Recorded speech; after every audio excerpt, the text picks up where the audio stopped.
सबसे पहले बिश्नोई समाज की चिपको तहरीक, चिपको मूवमेंट ऑफ बिश्नोई।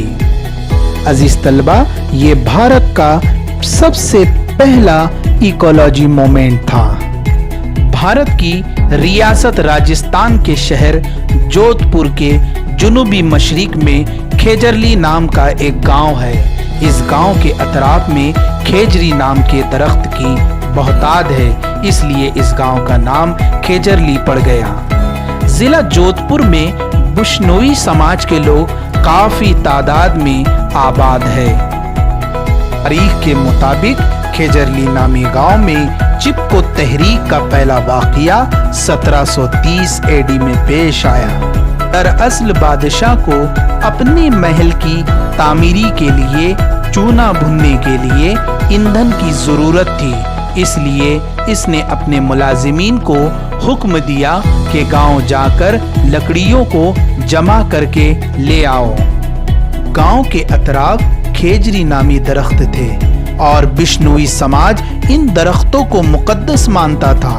1730 एडी में सितंबर की 10वीं तारीख को दोपहर के वक्त अमृता देवी ने अपनी तीनों बेटियों आसो, रत्नी और भागोबाई के हमरा बादशाह के आदमियों के सामने दरख्तों से अपने आप को लिपटकर एहतजाज किया।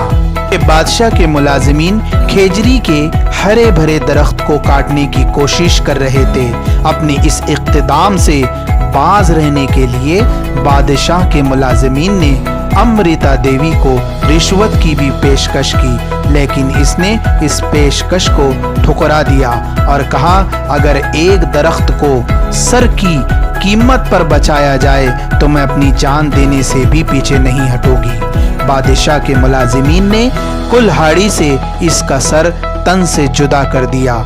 इसकी तीनों बेटियों ने कई दरख्त को बचाने के लिए अपनी जानें कुर्बान कर दी। ये खबर पूरे अतराफ के इलाके में आग की तरह फैल गई और बिश्नोई समाज के कई लोग वहां जमा हो गए। बिश्नोई समाज के 83 गांव के लोगों ने आगे बढ़कर दरख्त के लिए अपनी कुर्बानी दे दी। इस पूरे वाक़ये में 360 लोगों ने दरख्तों की हिफाजत के लिए शहादत का जाम नोश किया। उत्तर प्रदेश में चिपको तहरीक इसी तर्ज पर शुरू हुई। मर्द व ख्वातीन ने दरख्तों से अपने आप को लिपटकर जंगलात की हिफाजत की। अपनी गलती का एहसास होने पर बादशाह ने अपने मुलाजिमीन को वापस बुलाया और दरख्तों की कटाई को बिल्कुल बंद करवा दिया। लोगों की हिम्मत और इनके जोश की कद्र करते हुए जोधपुर के महाराजा हबे सिंह ने अपने मुलाजिमीन की गलतियों की माफ़ी मांगी और एक तांबे की प्लेट पर ये शाही हुक्म को कुंदा करवाया कि बिश्नोई समाज के गांव के अतराफ किसी भी किस्म के सब्ज दरख्त को काटना और जानवरों का शिकार करना सख्त मना है। इस बात का भी हुक्म दिया गया कि अगर कोई शख्स गलती या जानबूझकर इस हुक्म की खिलाफ वर्जी करता है तो रियासत इसे सख्त सजा देगी और इस पर जुर्माना भी आयद करेगी। ये हुक्म सिर्फ आम रियाया के लिए नहीं बल्कि हुक्मरानों पर भी आयद किया गया। अब शाही खानदान का भी कोई फर्द इन इलाकों में शिकार नहीं कर सकता। नंबर 2, आसाम के जादो मोलाई प्यांग नामी शख्स ने बेमिसाल कारकर्दगी पेश की। इसकी बुनियाद पर हालिया दिनों में भारत सरकार की जानिब से इन्हें पद्मश्री जैसे अजीम खिताब से नवाजा गया। जादव एक आम इंसान है जो जंगल में मजदूर की हैसियत से काम करता था, लेकिन इसके दिल में नबातात और शजरकारी की तड़प थी। इस अकेले शख्स ने हजारों दरख्तों की शजरकारी की। इसने जमीन के एक बंजर टुकड़े को एक जंगल में तब्दील कर दिया जो आज 1360 हेक्टेयर के रकबे में फैला हुआ है। इस मकसद के लिए इसने मुसलसल मेहनत की। मौलाई ने दुनिया को ये दिखा दिया कि एक फर्द कामिल पुख्ता इरादे से एक नया जंगल कायम कर सकता है। हम जादो मोलाई प्यांग की कहानी के जरिए अनथक कोशिश, सच्ची लगन और कुदरत पर मुकम्मल एतकाद की हकीकत को समझ सकते हैं। एक आम आदमी भी जादो मोलाई प्यांग की कहानी के जरिए माहौल की हिफाजत, इसके तहफ़्फ़ुज़ के लिए अपने आप को वक्फ कर सकता है।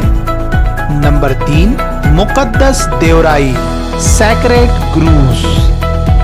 मुक़द्दस देवराई जंगल का एक छोटा सा सब्ज हिस्सा है जिस पर महकमाए जंगलात का कब्जा नहीं होता।